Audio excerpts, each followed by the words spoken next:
Good morning. Well, this morning we have a big adventure awaiting us. It has to do with a do-it-yourself project that became a not-so-do-it-yourself project. Most of you who know us, which is probably every one of you at this moment, know that Joe and I like to do projects ourselves.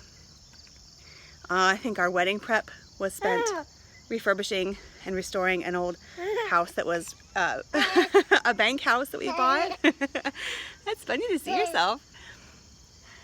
So that was our wedding prep. It was a really great introduction to our future life together because we've just never stopped restoring things.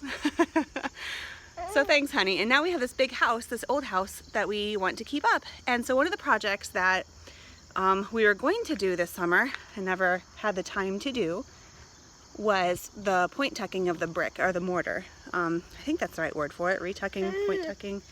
And that's where the mortar in between the bricks is starting to kind of give way or crumble, or maybe there's voids in the brick. And some of it's pretty obvious on the house. Maybe I'll get a shot of it, put it here.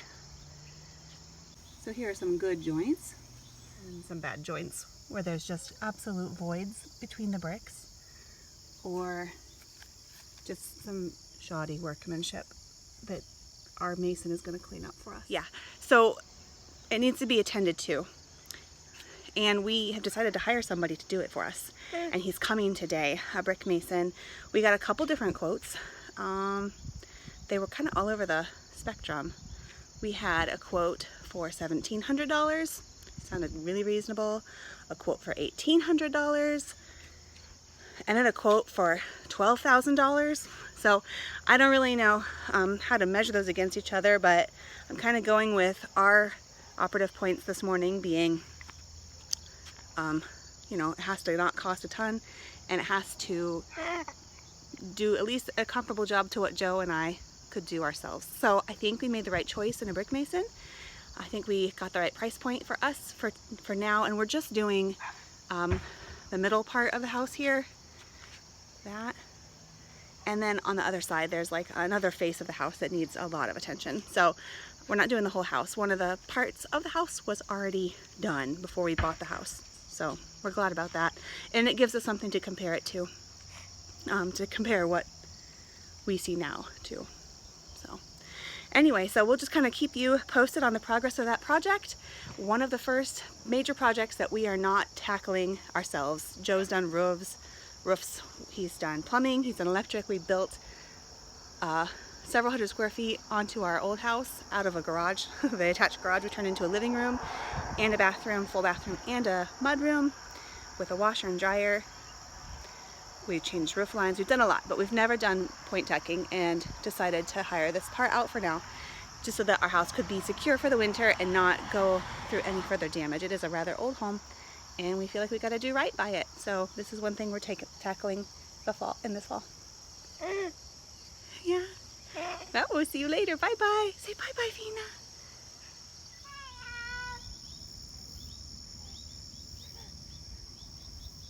Well, we're having another beautiful September morning in Ohio, and I thought I would give a one-day review of the project that we are having done by other people. We are having a point tucking project done, and I'm having mixed emotions about the work I'm seeing being done.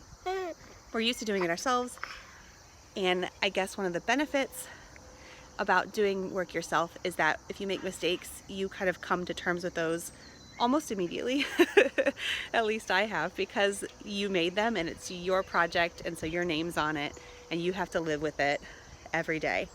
But when I hire somebody, which I have rarely done, I guess I expect perfection.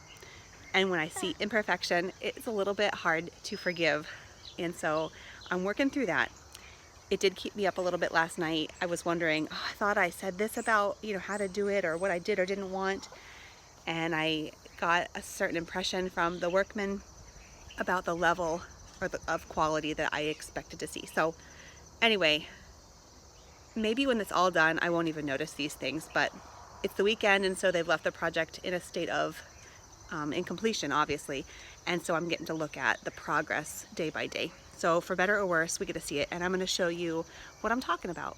So at first glance, it's looking pretty clean on the bottom. They ended up cutting away all the mortar joints.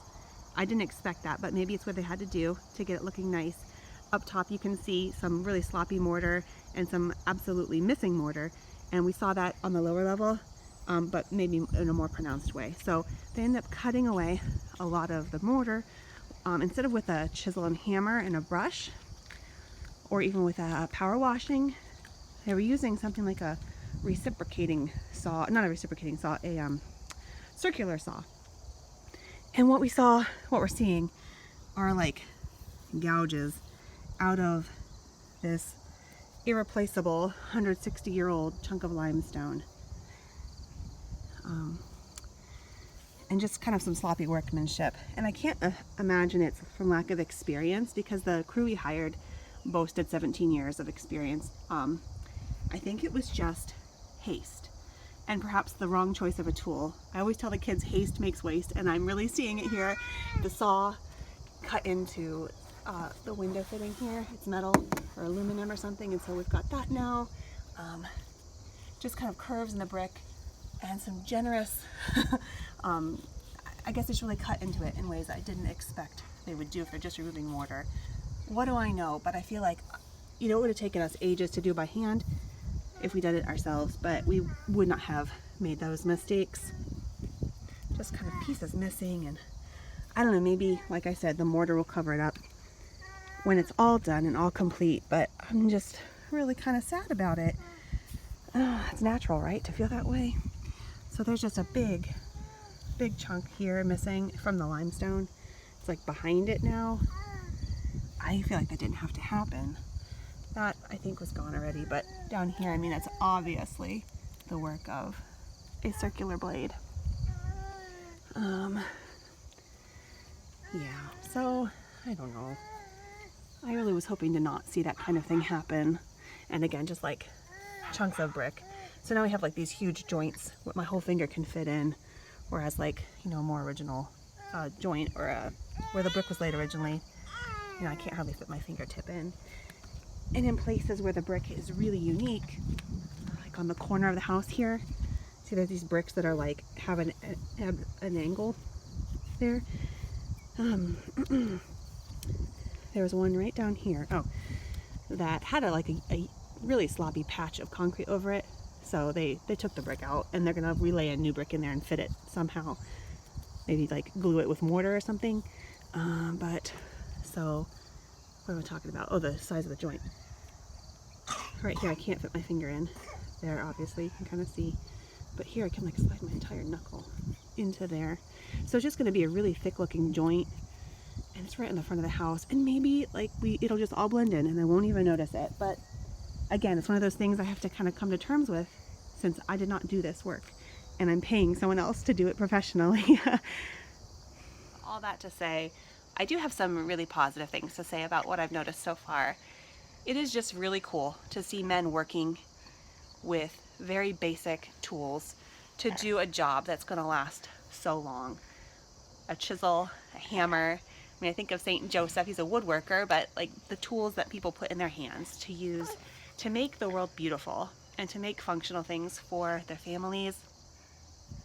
It's something Daddy does a lot, doesn't he? Yes, he uses tools like that. And when we got home yesterday, we came home to them working, and dust was like flying everywhere, and we're hearing like the chinks of like hammers, and my son's got to see that. And it was kind of like this moment of awe, because work was being done, and it's work that's going to last and impact the livelihood or the living of our family for years, maybe for generations. Who knows how long this house will stay with our family. I surely hope it stays a long time in the family. Someone is fussy. What's the matter? Oh, well, enough about that. We'll hear from Joe in a second. See what he's got to say about it.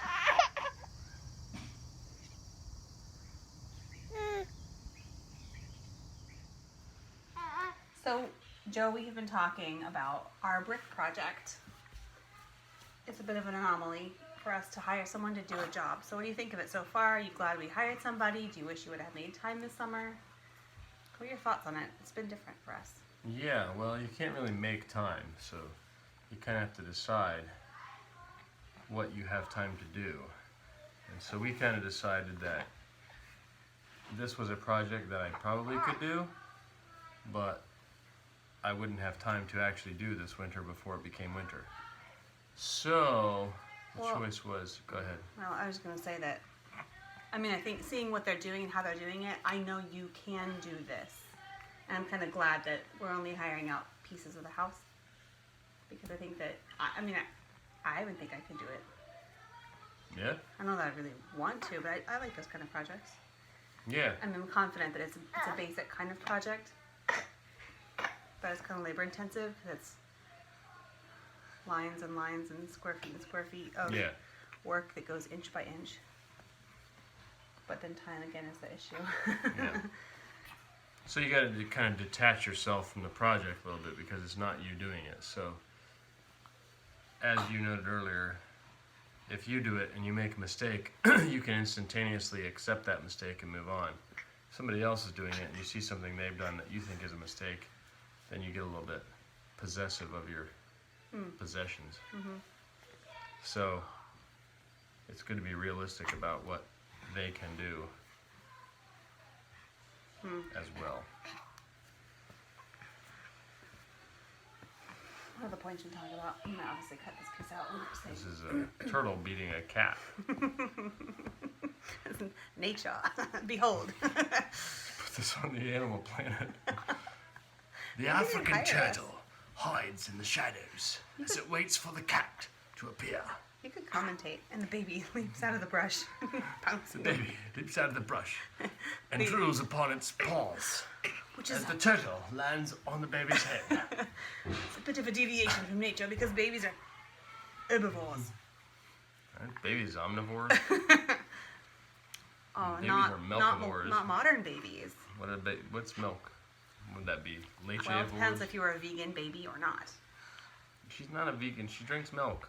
So what does that make her? Well, the milk comes from a mammal, though. Like a Mammaliavore? Good grief. Just laughing about it. Oh. I'm a sea turtle. Well, it's about to get loud on Tuesday and Monday. Stop it. That's part. The highlight's real. Well, I'll say something important. Bricks. Bricks and stones will break my bones. You got to balance Okay. the fact that this house is 160 years old. So anything you do to it is going to look like it's not 160 years old. So what do? Just kind of let it, slip into slow decline. It still looks old and cool, but it's not going to last another 160 years. Or do you do something to it that makes it look not 160 years old, but it'll last another 160 years? Yeah, it's a good question. When I was interviewing guys who are going to be doing this project, the different contractors, a lot of them would talk about other projects they did. Like, they would see 25-year neglect, and then you got to really do a lot to bring that house back, because there's a lot of times there's water damage on the inside, or there's just a lot of underlying issues that you then have to deal with if you don't stay on top of it. Kind of an analogy to the soul, Joe. That's not good.